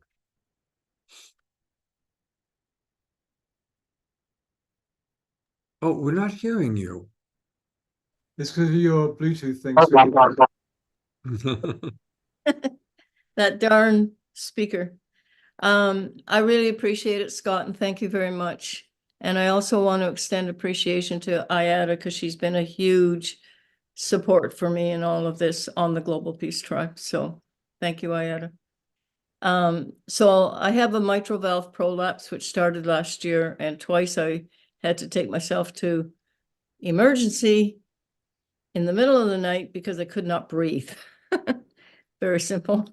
And it turns out I have this mitral valve prolapse, and now the surgery is coming up the end of February, and it's February 28th. And I'm still working, and I need work to pay the rent and other expenses. So a friend of mine got a GoFundMe page started, and I really appreciate a lot of generous donations, and I do need a little bit more because I will be out of work for at least 6 weeks because I'm legally not allowed to drive. Wow. Oh, here is the GoFundMe page. She's needing to raise $6,000. She's almost halfway there. So let's tonight at least get her over the halfway mark. I'm gonna donate right now. I've put into the chat box where you can all donate. And let's all support our beloved Eleanor Joy so she can continue to lead us in the dance and we can watch her relationship with Ian grow. And yeah, please, let's all support her. And another way that people are supporting is if they don't have a lot of money, they can put it on their Facebook page because sometimes people, even though they don't know the person, if somebody else has recommended it, they will donate on the Facebook page. And I've had a few donations that way. Beautiful, beautiful. Yeah. So thank you very much. Absolutely. We love you very, very much. And I was beginning to donate. I better come back to my managing duties here. Thank you. And give us again the timeline. What's your timeline, Eleanor Joy? February 28th is the operation. And then I'm out of commission for 6 weeks. Now, will you be able to tune in to us? Will we be able to, you may not be dancing, but I'm in the hospital. So like Wednesday is the day of the operation. So I'll miss that show. Okay. But hopefully, probably I'll miss the Saturday show as well. Okay. But then the next week I'll be up and back in Nanaimo and with Ian, so I'll Okay. be able to tune in then. Ian, maybe you can jump on with us on those shows and let us know how she's doing, if that's possible. Indeed, I will. That'd be great, because we'll all, and we will definitely say a prayer for you as well. Thank you. Thanks. Absolutely. Thanks for But- everything. But we've got several weeks between now and then, so we'll see you then. Yeah. All right. So I'm going to play a video that we played about a month ago that has been making the rounds and has shaken a lot of people up. And we're very blessed to have with us a woman who has worked with this tribe and can really share with us much more. I think we all know, look, the show is called The Awakening World. We recognize that we are in a time of planetary transformation. And so I invite us all to watch this video, and then we get to have a very special guest talking to us about it tonight. Here we go.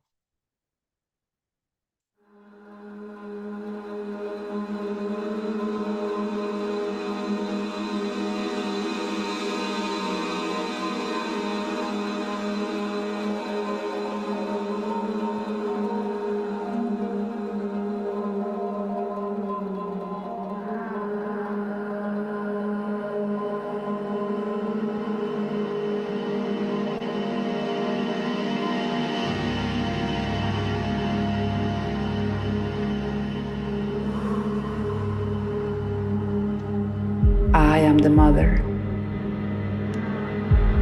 I am in the heart of the universe. Throughout all of time, I have never suffered from such heat or exhaustion. I have endured for the last 1,000 years. Since that time, my natural connection points, my rivers, reservoirs, and internal waterways across all continents have been obstructed and are full of pollution. I cannot cleanse or recuperate. In December of 2023, I will start to rise and move and turn, sending this message out to all my children around the world. The storms, the earthquakes, the hurricanes, and the rise of the ocean will come. If the governments, the sultans, the princes, presidents, and kings of the world do not listen and act, in 2 years' time, only 30% of the earth will remain. I am the mother. I have always endured despite arrows being put in my eyes and in my body. I am not seeking to defend myself. I remain calm.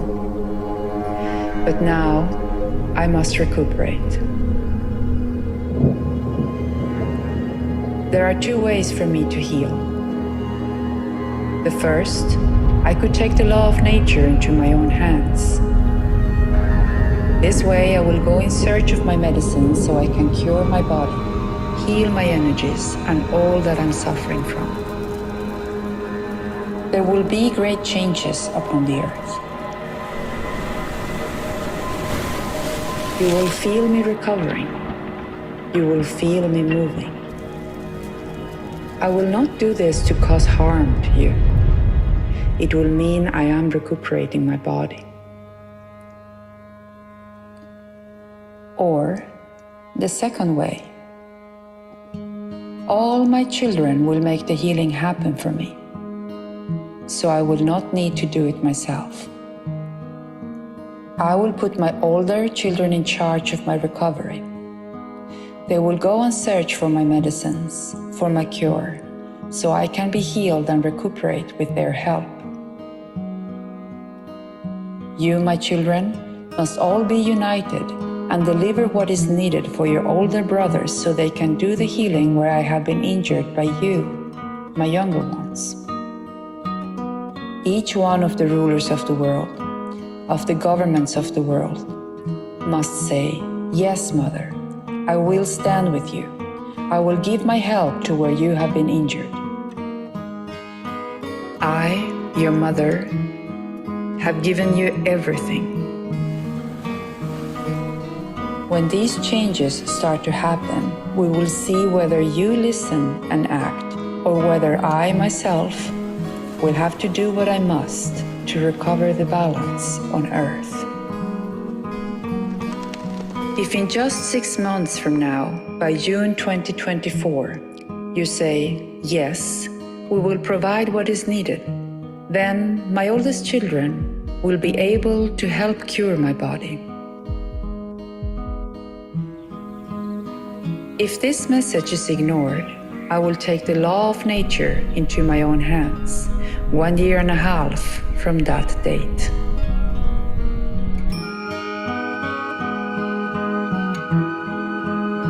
This is the message that the Mother has given, she who is in the heart of the world.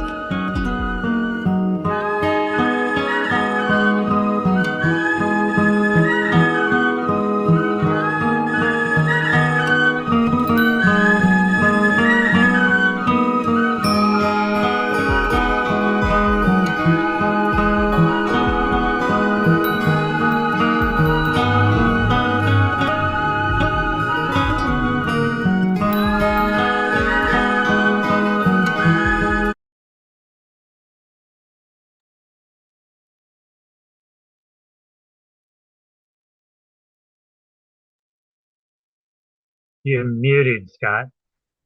Thank you. Sorry about that. We have the founder of the Tayuna Foundation with us tonight. She's on the show once before. You remember, this is Mary. And I want to thank Ayada for connecting us. Thank you so much, Ayada. And Mary, can you start just by telling us a little bit about your relationship to the Koji people and kind of your thoughts about this video and the message we just saw? Yeah, so I was asked by some of the Kogi elders to work with them, to help them do their work, which we'll talk about a little more, which we have an intensive coming up on. It's called Pagamento. It's the reason that they believe they exist. So it's very serious, and they speak directly to the mother and basically negotiate healing with the mother and all the spiritual mothers and fathers of the planet through this practice, Pagamento, which is basically similar to Ho'oponopono. Many people are more familiar with that. And it's asking forgiveness on behalf of humanity, and also soothing the mother. They're healers, really incredible healers, which I'll talk about in a moment too. As far as the video is concerned, it's the message that we've been hearing for a long time, but they've never given a date. The fact that they're giving a date is a very big deal. So it's time to step up. And I also want to say that, I'm kind of tapping on my heart right now because we just had this incredible, hours, hour and a half about love. And I want you to know that the Kogi are really, they may be fierce and they're loving, but they're really about love. And I'm going to tell you a story about that tonight too. But this video, what the message they spoke is usually given kind of as what we would call satsang more in the West. We're more familiar also with that term. But, you sit around a fire and you put your positive thoughts and your clean thoughts into the fire, and the fire takes your thoughts up to the universe. It's kind of the same idea as Buddha nature. And so you're in this place when you hear this message of really deep empathy with the mother in your heart. So it's hard to be on screen and be kind of beta mind and, imagine that, but that is the case. It's just, this isn't punitive on any level. This is urgent on every level. So yeah, I just wanted to share that. And I'll speak a little bit about what I'm doing here. And Yeah. thank you. Yeah. So Scott, you have something you want to? Yeah. And tell us just a little bit, how long have you been working with the Kogi people? I guess all this started in 2016. So that makes it 8 years. 8 years. Thank you. Yeah, and it's not my gig, you know. I went because they talk about I read a paragraph in a book that somebody gave me. And the interesting thing about the book for me was this one paragraph, and it said, listen, these elders found me, the Kogi found me due to my consciousness, and they came looking for me. And you know, the only way to access them is if they come looking for you. So I said, okay, you can do it, I can do it. And I would sit and meditate on meeting the Kogi. And eventually, in a magical way, it happened that I got invited to the Sierra. And as soon, they call the mountain, the 4 Mile High Mountain, the heart of the world. And as soon as I set foot on that mountain, my heart just expanded. I mean, it was just instant. It's like, oh, this is what I've been looking for. This is it. And I had no intention to fundraise at all. That's not, I wanted to learn from them how this, you know, this more about this access to the heart. And so here I am several years later, very grateful to be doing the work. And I was quite opposed to it initially. I said, you got the wrong person. This is not my gig. But they said, yeah, it's you. You know, we read your energy and this is you and you're supposed to do this. And I said, okay, I'll do my best. And Mary, so I've one of been our doing it most ever beloved since. members who's with us tonight, is our wild abbot of the Mystic Monastery, Jerry, sorry. And Jerry just wrote, I've had my attention on the Koji for 10 years and suggest that everyone, including our monks, watch their message to the world. This is the last pre-Columbian civilization. They were only discovered in 1974. They've been watching the younger brother, which is us, for 500 years from the heart of the world. So thank you for sharing that, Jerry. Yeah. Yeah, Um, beautiful. I would tell us a little bit about this very special event workshop that your organization, the Tayuna Foundation, is putting together. And I'll also pull it up on the web, you know, on the page for people to see. Yeah, great. Thank you. Let me see. There's the programs page and then I can't, yeah, I'm looking. Okay. Yeah, there it is. It's exactly there. There it is. So, you know, we've traveled 10,000 miles around North America with the Kogi and also with the Wiwa and Arwako. They're two other tribes from the heart of the world. And people watch that you know, people have the opportunity to watch them do pagamento, to interact with Mother Earth. And there's just this relaxing that happens with every person. And also it seems like there's a softness that starts to happen in nature and people viscerally feel it. And so they say, well, how can we do it?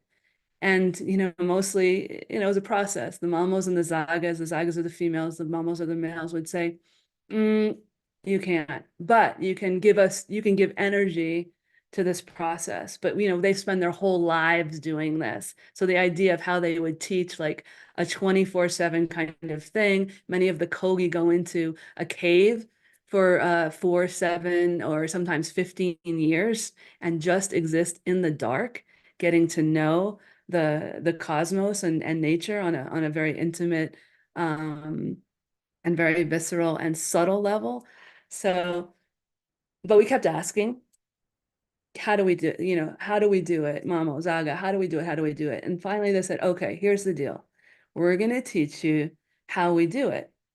You have to be, it's going to be very serious. You know, it's going to be several days. You have to commit to the practice.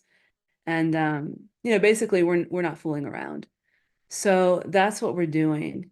And it'll be extremely intimate. There'll be only 20 people even allowed. We're going to do it on a WhatsApp platform, which some people might find challenges with, but the Sierra the reception is challenging. So we can do it over WhatsApp, whereas over Zoom, there's often a reception issue. So it's you know, we did a beta test for this workshop on this cleansing and healing ourselves and preparing ourselves to communicate with nature. And the most extraordinary things are said. Like people who have been meditating all their lives say they go to a whole new level they never thought was possible. You know, we take out kind of, I think of it as kind of taking out the middleman in a way. It's like you connect directly to creator through nature. You know, it's just, I can't, I mean, I've written about it, right? And I'm looking for something to say, but it's just kind of so profound that I tend to lose some words. That's fair. I'll come in and give some specifics. Oh, Okay. thank you. So specifically, this workshop, there is a 1 day of preparation, which takes place on February 15th, and that'll be via Zoom. It's kind of a initial preparation and Q&A. And then there's a 90-minute daily session for 10 days, from February 16th to the 24th. It's from 3:30 Pacific time, 6:30 Eastern time for 90 minutes for 10 days. Again, everybody tuning in on WhatsApp. My understanding is it's primarily meditative. It's really dropping into their consciousness and really being, and as she said, only 20 of us are going to be doing this. So only 20 people tuning in with the Kogi family, really dropping into their consciousness. There is a suggested donation of $250 to participate. And for more information, you can call this number 310-349-9633. That's 310-349-9633. Or you can email Anna at teyuna.org. That's TEYUNA.org. Again, you can email Anna, ANNA, at TEYUNA.org. And this is obviously a very unique opportunity. And, you know, we all feel called in our own different ways, but I would love if some of our global peace drivers feel called to participate in this very unique opportunity to be with Mary and with the Kogi. And also just to give a little bit of a taste, Dorena Joy just sent this beautiful image. I don't know if you've seen this before, Mary, but this is some of the traditions. The men weave their own clothes with cotton. They chew cocoa to connect with Mother Earth. That's real cocoa, not the coca that Coca-Cola started with, but that is how it did start, actually. But I know that it's a very beautiful tradition, and I really appreciated what Jerry shared about their history. So these are people that have been watching us and are dedicated to the highest level of understanding the way humankind is supposed to connect to the earth. I mean, they get it, they understand it, and they have the medicine that we in the Western world need. So, Mary, is there anything else you'd like to add to?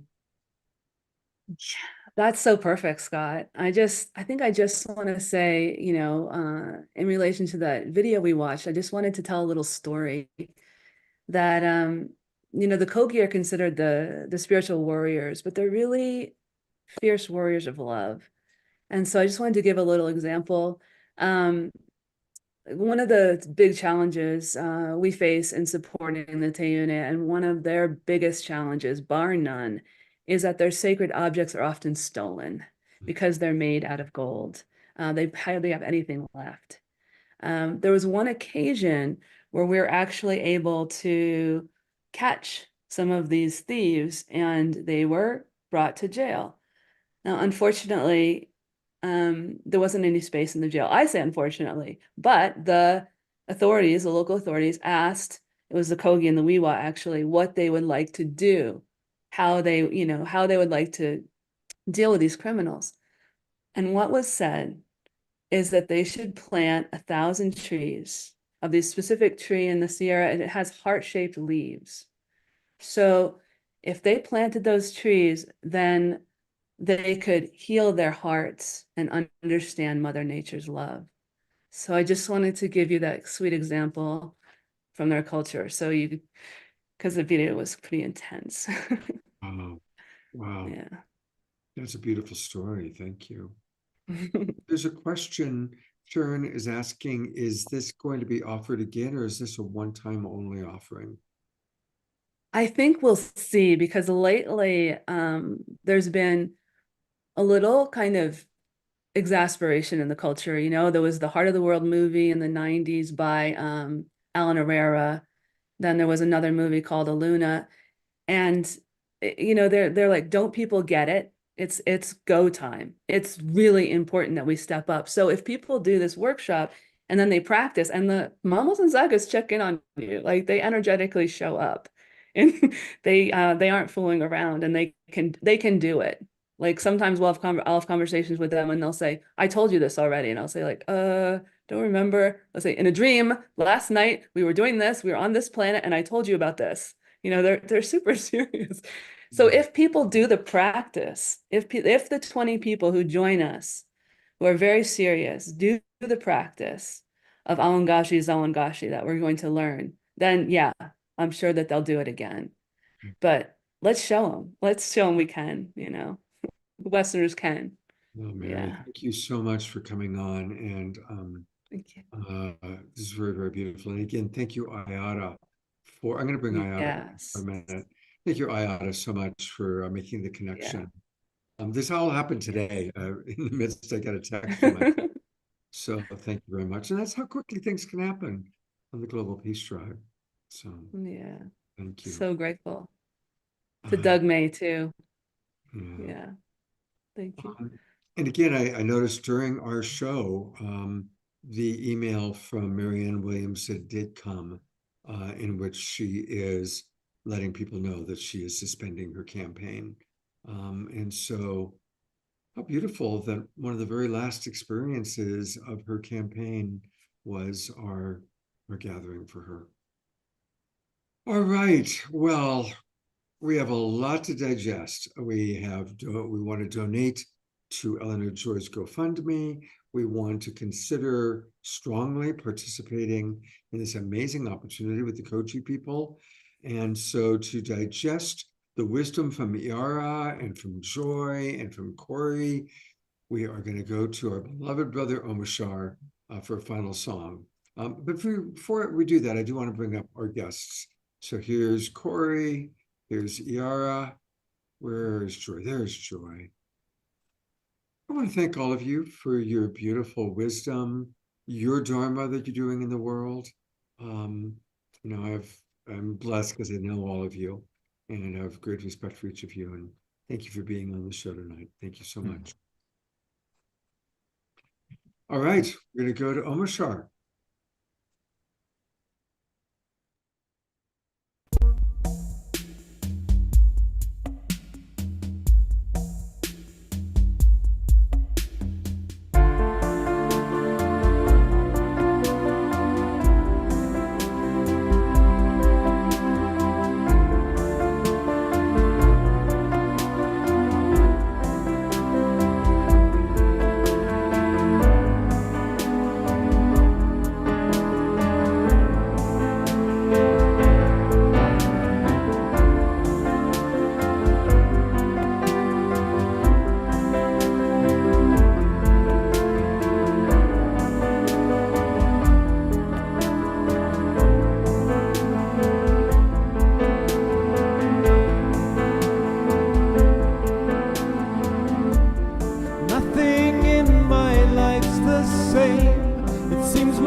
And we all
once more.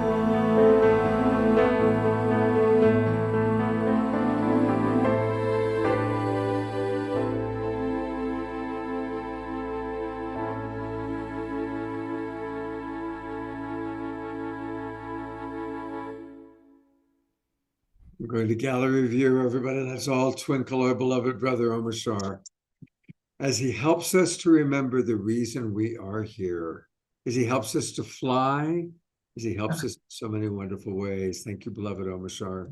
Yes, it's my pleasure. Such a great pleasure. And do we have the symposium? Yes, thank you for reminding me. You know, There's the link to the actual thing, which you just dropped in the chat. Yeah, put that in the chat box, and I do have the image to pull up. Let me get that. What he's referencing is this weekend, all weekend long, is the Unity Earth Symposium, Awakening to Humanity's Sacred Mission. And there are events on every morning and afternoon on Saturday and Sunday. I think Friday also. Yeah, Friday, Saturday, and Sunday. Friday, Saturday, Sunday morning. Always starts early for us, 7 o'clock in the morning Pacific time, 10 o'clock Eastern is the morning session. The afternoon session is always at 3 o'clock Pacific, 6 o'clock Eastern. And our show that we're going to be doing, the Saturday night show, is right along with it. It is our version. Ben Bowler will be co-hosting, and Ben, of course, is who's kind of put this whole thing together. We're going to hear from Chief Phil Lane. Of course, Omashar will be with us. Tatiana Speed will be with us playing music. Gary Melkin playing music and sharing wisdom. Wonderful Reverend Deborah Moldow, the leader of the Evolutionary Leaders Network, and Tammy Scarlett from Unify. So, and also I just added Betty Suzik is going to join us also on Saturday night. So it is a Unity Earth weekend, an Awakening to Humanity's Sacred Mission weekend. And let's all participate in these wonderful things. It's all free, by the way. It is free. You have to register, and they've worked it out so that whether you're on the East Coast or the West Coast, you can get some of it. And on the final day, they've moved back the East Coast time from 6 o'clock in the evening to 4. And I'll be on the show that night with Kristen Hoffman. And so that'll be pretty cool. I made a note to make sure. I mean, you know, I don't know if anybody knows Kristen Hoffman, but hey. I had the most delight. She and I worked together on, we're part of the nominating committee for Evolutionary Leaders Network. So we were working together this morning. And then afterwards, we just dropped into an hour-long personal Zoom connection. So I've had Kristen in my heart all day long, actually. Yeah, so the link I just put in the chat box, if you click that, it'll take you straight to the registration page, and it's 100% free. And then you get the Zoom room link straight away, because you can watch it on Facebook and all that, but it's really nice to be in the Zoom rooms where you can interact. There it is. And that's where you can learn all about the different things that are going on. So thank you very much for reminding me about that, Omashar. And we'll look forward to a double dose of Omashar on Saturday afternoon, and then again on Saturday night. Actually, my thing's Sunday afternoon, Sunday at 4 o'clock. Yeah, I knew that. Actually, I did it. I was confused. A lot going on. There's a lot going on. Thank you, everybody, for being with us tonight. I'm going to go to gallery view for one more time. Thank you to our wonderful guests. Thank you, everybody, for your support of Eleanor Joy, your support of Marianne Williamson. Thank you for dancing to Omashar's song. Thank you, Omashar, for those songs. And again, thank you to our wonderful coaches, Corey, Joy, and Iara, for your wisdom. Look forward to seeing you all this weekend on the Unity Earth Symposium. God's blessings, everybody, and have a beautiful evening.